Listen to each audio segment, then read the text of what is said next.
अंग्रेज जब भारत में आए थे तो वो एक व्यापारी की हैसियत से आए थे। 1757 में प्लासी की लड़ाई हुई। प्लासी की लड़ाई में यहाँ के जो राजा थे उन्होंने अंग्रेजों से मदद मांगी। लड़ाई हुई, निर्णायक युद्ध हुआ। अंग्रेजों को एक पॉइंट वहां पे मिला कि यहाँ के लोग एक दूसरे के प्रति कितना अविश्वास रखते हैं। फिर कंपनी ने अपने मैनेजमेंट के लिए रेगुलेटिंग एक्ट 1773 ऐसे बहुत सारे बनाए। वहां तक उनके दिमाग में सिर्फ ये था कि वो आपस में फूट डाल के अपना काम निकलवा सकते हैं। 1829 में जब राम मोहन राय ने उनसे कहा कि आप सती प्रथा पर कुछ बोलिए अब्बा हुजूर, तो बेंटिक विलियम को बड़ा अजीब लगा। बोले मैं कौन होता हूँ जी बोलने वाला। लेकिन उसने, अंग्रेज थे, पढ़े हुए आए थे विदेश से, तो और गोरे लोगों के प्रति सम्मान जागृत था। तो 1829 में इन्होंने एक सती प्रथा एक्ट निकाला। भाई साहब, वैसे तो मैं बताऊँ सती प्रथा जैसी कोई प्रथा पूरे भारत में थी ही नहीं।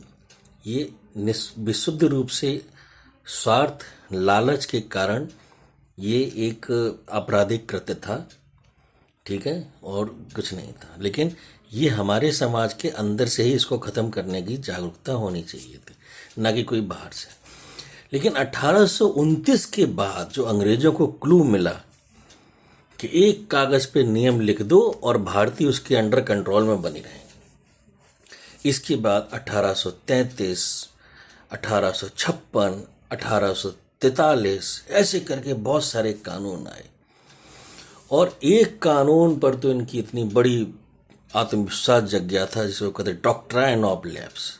मतलब यहाँ का राजा अपना उत्तराधिकारी नहीं चुन सकता, अंग्रेजों की कृपा से वो भी होगा। जब ये स्थिति आ गई तब जाके विद्रोह हुआ।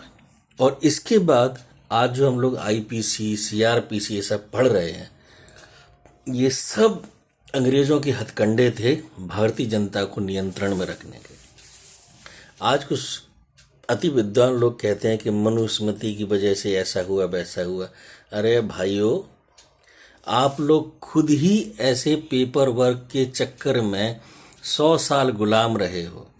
कम से कम मनुस्मृति में आप स्वतंत्र तो थे, आप किसी के गुलाम नहीं थे।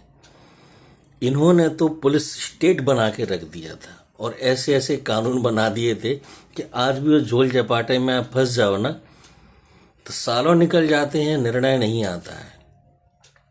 छोटी सी बात पर आप अगर मुकदमा करते हैं तो सालों लग जाते हैं दोनों तरफ के। ये कानून दिया है जिस पर आप गर्व कर रहे हैं।